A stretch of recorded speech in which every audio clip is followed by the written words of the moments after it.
Hello students, welcome back to my channel. आज की video में हम कुछ और लिटरेरी या पोएटिक ग्रुप्स को डिस्कस करने वाले हैं।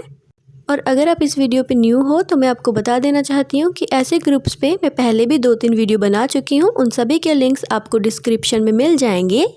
तो आइए आज की वीडियो स्टार्ट करते हैं। तो हमारा पहला लिटरेरी या पोएटिक ग्रुप है इंग्लिश चौसरियंस। तो ये 15th एंड 16th सेंचुरी के कुछ पोएट्स का ग्रुप था जो कि स्पेसिफिकली इंग्लैंड से बिलोंग करते थे। अब इन्हें चौसरियंस क्यों कहा जाता है? क्योंकि ये इंग्लिश लिटरेचर के ग्रेटेस्ट पोएट जॉफ्री चौसर से इन्फ्लुएंस थे एंड ये उन्हीं के ही स्टाइल, डिक्शन, फॉर्म और कंटेंट को फॉलो करते थे, या फिर हम कह सकते हैं कि ये उन्हें इमिटेट करते थे एंड अपने वर्क्स में ये उन्हें मेंशन भी करते थे एंड उनकी प्रेज भी करते थे। तो इसमें पहला नाम है थॉमस हॉकलीफ का और ये उनके कुछ इंपॉर्टेंट वर्क्स हैं। और आप देखें कि इनमें लैटिन का टच है क्योंकि उस टाइम इंग्लिश इतनी भी फ्लरिश नहीं हुई थी। नो डाउट चौसर ने अपने टाइम में इंग्लिश में पोइट्री लिखना स्टार्ट किया था, लेकिन फिर भी इंग्लिश लैटिन से पूरी तरह से अलग नहीं हुई थी। इसका इन्फ्लुएंस अभी भी इंग्लिश पे था। तो हमारे नेक्स्ट पोएट हैं John Lydgate. The serpent of division तो इनका प्रोज वर्क है एंड बाकी ये तीनों इनकी पोम्स हैं। तो हमारे नेक्स्ट पोएट हैं स्टीफन हॉल्स। ये किंग हेनरी 7th के कोर्टियर थे एंड इन्हें the groom of the chamber to King Henry 7th भी कहा जाता है। और ये इनके कुछ इंपॉर्टेंट वर्क्स हैं और ये जॉन लिडगेट को अपना मास्टर मानते थे। तो हमारे नेक्स्ट पोएट हैं जॉन स्केल्टन। इरास्मस ने इनके बारे में लिखा है, he was the one light and glory of British letters. ये mainly Latin words and classics की ट्रांसलेशंस के लिए जाने जाती हैं एंड ये उनके कुछ इंपॉर्टेंट वर्क्स हैं। तो हमारे नेक्स्ट पोएट हैं अलेक्जेंडर बार्कले। जो इनका ये वर्क है द शिप ऑफ फूल्स, ये बहुत फेमस है एंड जो सेकंड है ये एक ट्रांसलेशन है। So our next poet is George Ashby. ये एक पोएट होने के साथ साथ एक सिविल सर्वेंट भी थे एंड ये मेनली अपने पॉलिटिकल वर्क्स के लिए जाने जाते हैं। तो हमारे अगले पोएट हैं ऑस्बर्न बुकैनहम। ये एक पोएट होने के साथ साथ एक प्रीस्ट भी थे एंड ये अपनी the legends of Holi women के लिए जाने जाते हैं।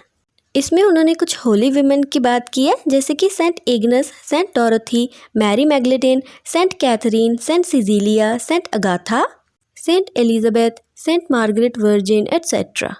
नेक्स्ट है जॉर्ज रिपली। ये एक राइटर होने के साथ साथ एक एल्केमिस्ट भी थे। ओल्ड एजेस में एल्केमी केमिस्ट्री की ही एक फॉर्म होती थी और इसकी हेल्प से ऑर्डिनरी मेटल को गोल्ड में कन्वर्ट करने की कोशिश की जाती थी। ये अपने work the compound of alchemy के लिए फेमस हैं, जिसको कि इस नाम से भी जाना जाता है। नेक्स्ट है थॉमस नॉर्टन। ये एक poet, play right, lawyer and alchemist थे।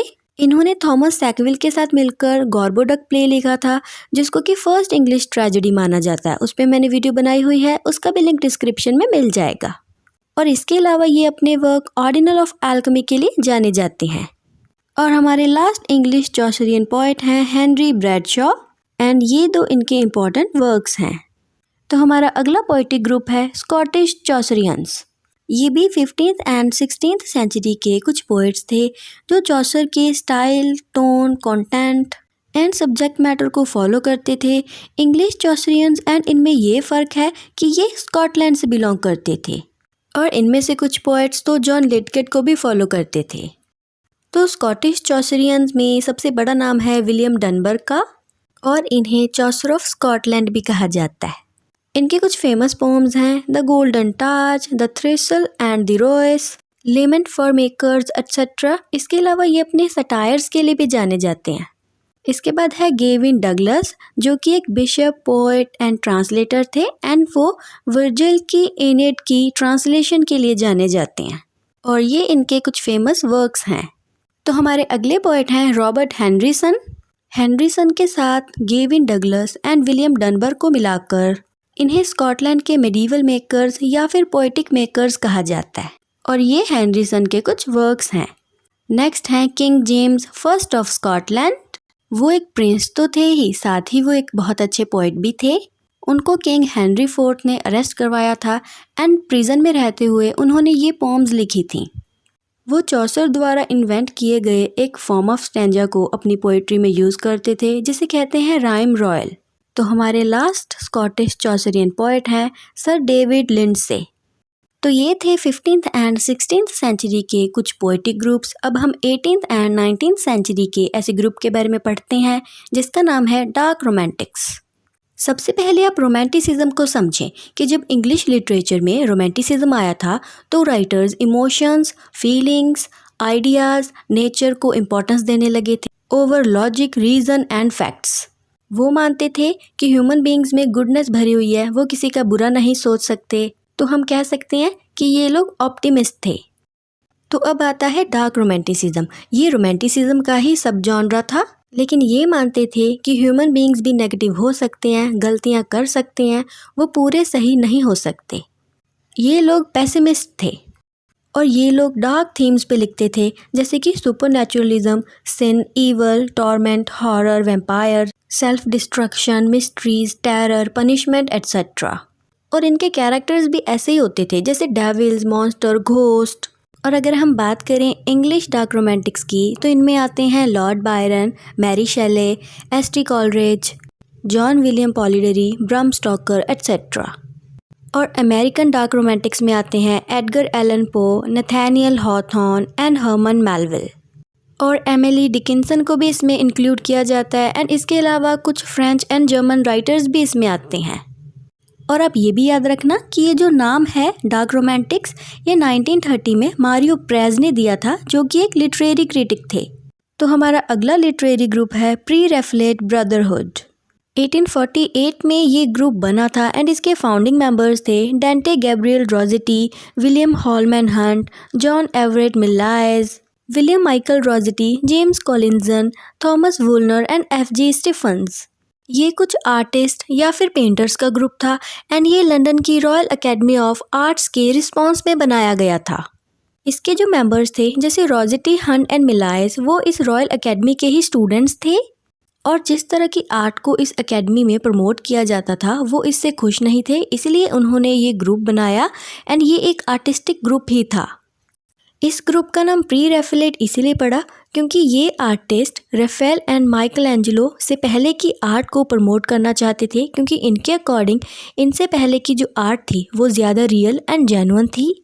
राफेल एंड माइकल एंजेलो दोनों ही इटालियन आर्टिस्ट थे एंड इनसे पहले की जो पेंटिंग्स होती थी ये आर्टिस्ट उन्हें प्रमोट करना चाहते थे, इसीलिए इस ग्रुप का नाम है प्री रैफलेट ब्रदरहुड।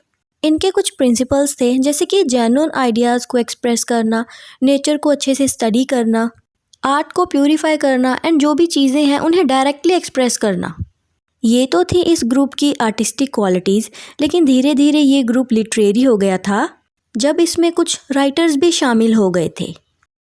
इस ग्रुप में 4 ऐसे मेन मेंबर्स थे जो कि पोइट्री लिखते थे, जिसमें आते हैं Dante Gabriel Rossetti, Christina Rossetti, William Morris और एल्जनन चार्ल्स स्विनबर्न। ये पोइट्स पोइट्री में जो ट्रेडिशंस एंड कन्वेंशन सेट थी उन्हें तोड़ना चाहते थे। ये चाहते थे कि जो दुनिया में चीज़ें हो रही हैं पोइट्री में वो चीज़ें डायरेक्टली बताई जाएं, इसमें कोई आर्टिफिशियलिटी ना हो। ये लोग medieval subjects, female beauty, sexual yearning जैसे थीम्स पे लिखते थे। ये लोग मानते थे कि आर्ट एंड पोइट्री को लेकर जो मैकेनिस्टिक अप्रोच अपनाई हुई है वो गलत है, वो इन्हें करप्ट करती है। ये लोग मानते थे कि जो चीज़ आपने देख ली वैसे ही उस पर पेंटिंग बना दो एंड उस पर पोइट्री लिख दो। इसीलिए इनकी paintings and poetry sexual explicit होती थी, क्योंकि ये लोग कन्वेंशंस को तो फॉलो करते नहीं थे कि इस पे आपको लिखना है और इस पे नहीं। जो चीज़ इन्हें सही लगती थी ये उस पे ही लिख देते थे।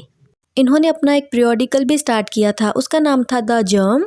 ये डेंटे गैब्रियल रोजेटी के कुछ इंपॉर्टेंट वर्क्स हैं और ये क्रिस्टीना रोजेटी के, ये विलियम मॉरिस के, और लास्ट में है एल्जर्नन चार्ल्स स्विनबर्न।